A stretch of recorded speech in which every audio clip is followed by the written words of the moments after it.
Okay, guys, this is a continuation. I'm reading from The Language of Letting Go, Daily Meditations for Codependency.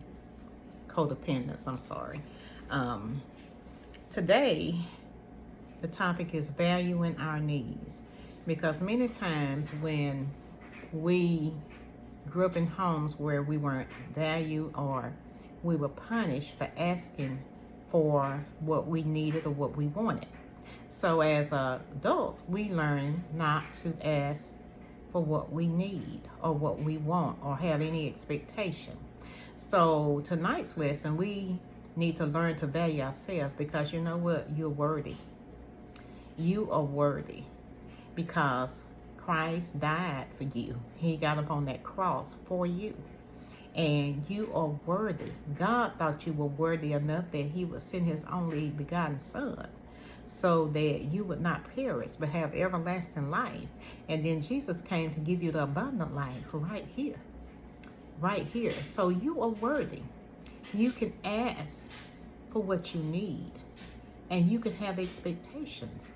Now, that's not entitlement, guys, but using our voice to tell people what we need. You don't have to be silent any longer. You can be assertive and tell people what you expect, what you need, and what you want out of the relationship. So with that being said, we're going to read Valuing Our Needs. It says, we don't ask for what we want and need. We discount ourselves. We deserve better. Many of us were taught that we weren't valuable and to discount who we are. Maybe others taught us it wasn't polite or appropriate to speak for ourselves. The truth is, if we don't, our unmet wants and needs may ultimately come back to haunt our relationships. We may end up feeling angry, resentful, or we may begin to punish someone else for not guessing what we need. We may end the relationship because it doesn't meet our need. Intimacy and closeness are only possible in a relationship when both people can say what they want and need. Sustained intimacy demands this. In certain cultures, guys, it's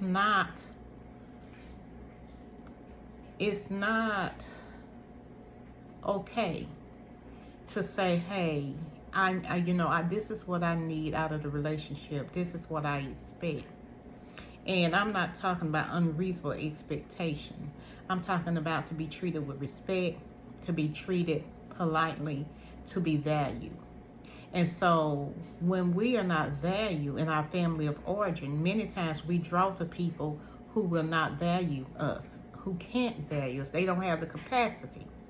So with that being said, guys, true intimacy in relationship come out of feeling safe enough to say, hey, this is what I need, this is what I want, this is what I expect.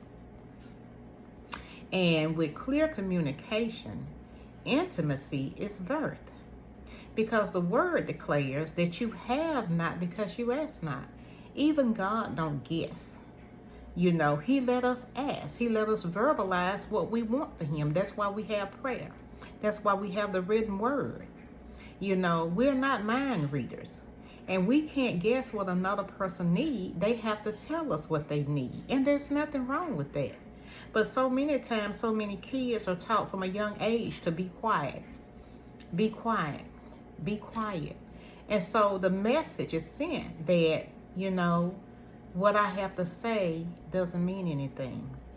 So we have to learn to value ourselves. We have to learn to use our words to ask for what we need. Because so many times in society, we're seeing a whole generation of people act out because they don't have words to communicate what they need. So what do? They act out in violence. Half of the violent crimes committed against women, children, and just the general population would cease to be if we would use our words and use communication to tell people what we need. Because if we don't say it with our mouth, our actions is going to say it. And those actions may be antisocial against another human. So I said all that to say this. We can only have true intimacy when we feel safe enough to communicate our needs. Okay? Sometimes we may even have to demand what we want. That's called setting a boundary. We do this not to control another person, but to gain control over our lives. Our attitude toward our needs is important too. We must value them and take them seriously. If we expect others to take us seriously, when we begin to place value and importance on our needs, well, we will see a remarkable change. Our wants and needs will begin to get met. Today, the day declaration, guys, is today I will respect the wants and needs of myself and others. I would tell myself, others, and it says higher power. I'll say Jesus. You can translate however you want. What I want and what I need. I will listen to what they want and what they need to. So not only should we have the freedom to verbalize what we want and need, we should always be able to give others that freedom to use I statements, not to say you, because that sounds like we're accusing, but to say I need this. And so they have the freedom to say, I need this. And if we can compromise and reach some type of agreement, then everybody get their needs met, and then that's true intimacy is birthed. With that being said, guys, if this video has been helpful, please get a thumbs up. If you feel like someone else can benefit, please share it.